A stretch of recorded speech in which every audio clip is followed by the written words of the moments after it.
ជីវិតនេះរកសុខមិនបាន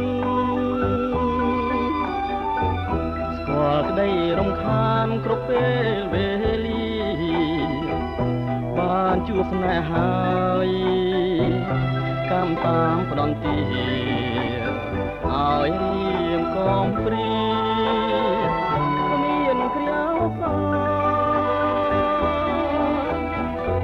ក្តីស្នេហ៍ថាស្មោះអស់ពីដួងចិត្តតែមនុស្សអក្រិតចិន្តាសាមានកាយសាហាវណាស់ដូចសត្វដេរឆានគង់រត់កលយ៉ាងទីទួងបងទៅដំបៅដួងចិត្ត